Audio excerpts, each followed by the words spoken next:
નમસ્કાર મિત્રો, સ્વાગત છે તમારું મારી યુટ્યુબ ચેનલમાં। તો મિત્રો, આજે આપણે આ વિડીયોમાં એસટી ટિકિટ બુકિંગ હોય કરેલું અને એને કેન્સલ કઈ રીતે કરવી ટિકિટ એ આપણે આ વિડીયોમાં શીખવાના છે। તો વિડીયો શરૂ કરતાં પહેલાં ચેનલ પર નવા હોય તો ચેનલને સબસ્ક્રાઈબ કરી દેજો, જેથી કરીને આવનારા તમામ નવા વિડીયોના નોટિફિકેશન તમને મળતા રહે। તો સૌપ્રથમ તો તમારે ટિકિટ કેન્સલ કરવા માટે ટિકિટની PDF ઓપન કરી લેવાની છે। ત્યારબાદ તમારે મોબાઈલમાં ગૂગલ ઓપન કરી અને અહીંયા લખવાનું છે CSRTC, આ લખી અને સર્ચ કરવાનું છે। CSRTC લખીને સર્ચ કરશો એટલે આવી રીતના અહીંયા ઓપ્શન મળશે કેન્સલ ટિકિટ, અથવા તો ન ઓપ્શન દેખાય તો આ જે CSRTC.inની વેબસાઇટ છે એને ઓપન કરવાની છે। વેબસાઇટ ઓપન થઈ ગયા બાદ એડવર્ટાઇઝને ક્લોઝ કરી દેવાની છે। જ મિનિટ, આ જે એડ દેખાય એને ક્લોઝ કરી દેવાની। ત્યારબાદ અહીંયા જે 3 લાઈન દેખાય એના પર ક્લિક કરવાનું છે। આમાં ઓનલાઈન યુઝર પર ક્લિક કરો, ફરીથી એડ આવી ગઈ। ઓનલાઈન યુઝરમાં અહીંયા તમે જોઈ શકો છો કેન્સલ ટિકિટનું ઓપ્શન જોવા મળી રહ્યું છે, એના પર ક્લિક કરવાનું છે।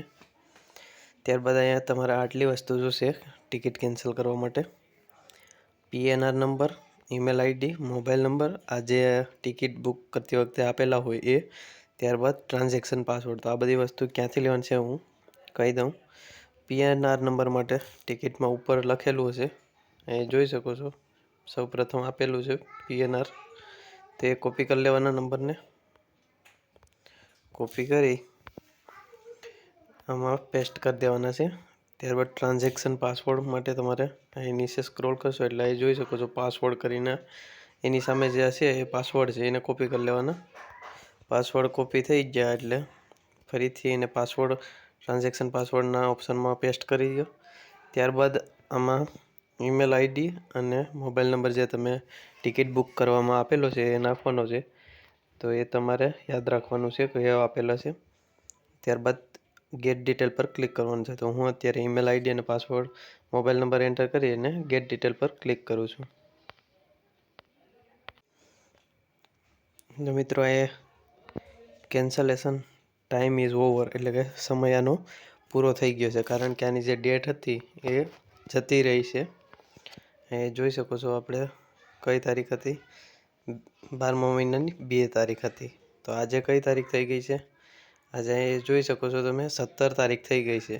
તો આનો સમય છે એ પૂરો થઈ ગયો છે, એટલે અહીંયા ના પાડી દીધી કે ટિકિટ કેન્સલ થઈ શકે એમ નથી। અને જો તમારે કેન્સલ કરવી હોય તો જે દિવસે તમારી બસ ઉપડવાની હોય એના 1 કલાક પહેલાં ગમે ત્યારે તમે કરી શકો છો, પણ જો બસ ઉપડવામાં 1 કલાકનો સમય 1 કલાકથી નીચે હશે બાકી, તો કેન્સલ થઈ શકશે નહીં। બાકી આટલી ડિટેલ એન્ટર કરી ગેટ ડિટેલ કરશો એટલે કેન્સલ કરી શકશો। વિડીયો સારો લાગે તો લાઈક કરો, શેર કરો, ચેનલને સબસ્ક્રાઈબ ના કરી તો સબસ્ક્રાઈબ કરી દો।